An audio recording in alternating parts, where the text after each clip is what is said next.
Growth by Oath. I am Reverend Imran Shuker.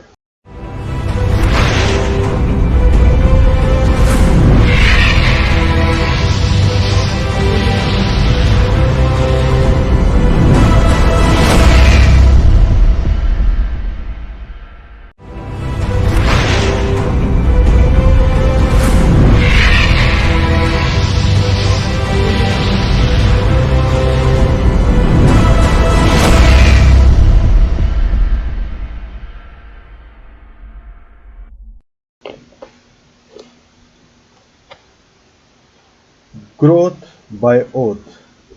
I am Reverend Imran Shuker. What exactly is a covenant? It comes from the Latin word convenire, which means to come together or to agree. The English term covenant involves a formal, solemn and binding pact between two or more parties. Each party must live up to its end of the bargain. By this definition, a covenant is similar to a contract. In fact, modern secular law tends to treat covenant and contracts as virtually identical, whereas in biblical terms, covenant involves much more than contracts. While there are several differences, we can only touch upon two: first, solemn oaths versus private promises, and second, to the gift of the person versus the exchange of property. First, a contract is made with a promise, while a covenant is made by swearing an oath. In a promise you make a pledge: I give you my word. A contract is made binding by your signature, your name. In oath swearing, a promise is transformed by involving God's holy name for assistance or blessing. So help me God. The oath swearing places himself under divine judgment and a conditional self-curse. The oath is thus a much stronger and more sacred form of commitment. Even our largely secular culture still recognizes some sort of contracts between promises and oaths. For example, in the courtroom, we take an oath and place our right hand on the Bible before taking the witness stand, because our society still considers justice in the courtroom to be an extremely serious matter. In the eyes of the law, laying under oath is not merely a sin, but a serious crime, perjury, oath-breaking, which is punishable by a jail term. Consequently, doctors, police officers, military personnel and public officials all take oaths, whereas they swear to fulfill their duties to the community. They swear their very lives to God in the service of others. The oath, Latin Sacramentum, thus serves as the essential foundation of the covenant. Taking an oath binds a person by covenant in a way that transcends mere legality. A covenant is personal, absolute, and utterly secure, because it is a holy commitment made before and enforced by a holy God.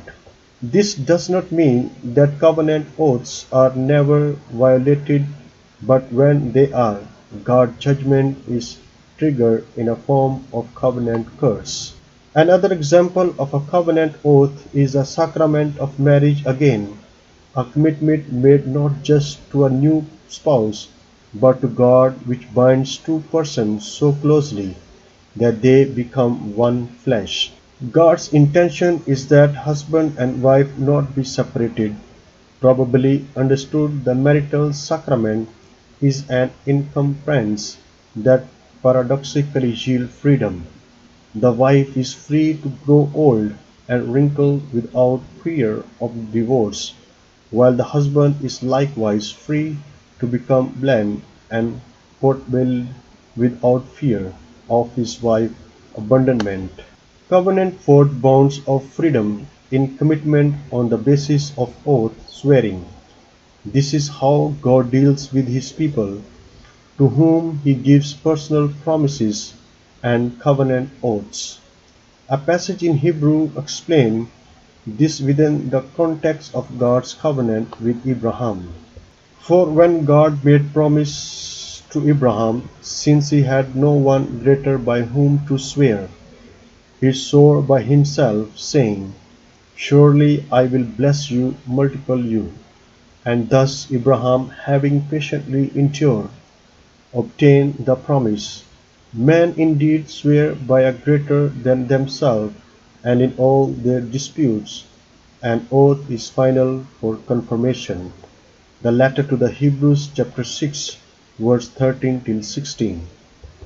God's ultimate purpose thus rests upon the witness of an oath, so when he desired to show more convincingly to the heirs of the promise the unchangeable character of his purpose, he interposed with an oath so that through two unchangeable things we might have strong encouragement to seize the hope set before us, a sure and steadfast anchor of the soul. The letter to the Hebrews chapter 6 verse 17 till 19. If you remember this while reading about the key figure in Scripture, you will discover one of the most significant differences between the Old and the New Covenant. The Old Covenant is administered by God with human mediators, who came under oath and then sinned like Adam. The letter of Saint Paul to the Romans chapter 5 verse 12 till 21. In contrast, the new covenant is established by God-man Jesus, but only after he had fulfilled the terms and borne the curse of the old covenant. He thus became the mediator of the new covenant, which he ratified by oath swearing. In this connection, it hardly seems like a coincidence that the Latin word for oath is sacramentum. For ancient times, the early Christians understood the sacrament in terms of covenantal oath, swearing as the means that Christ had instituted for keeping and renewing the new covenant. Thanks for watching Heaven Eternal Home. God bless you all.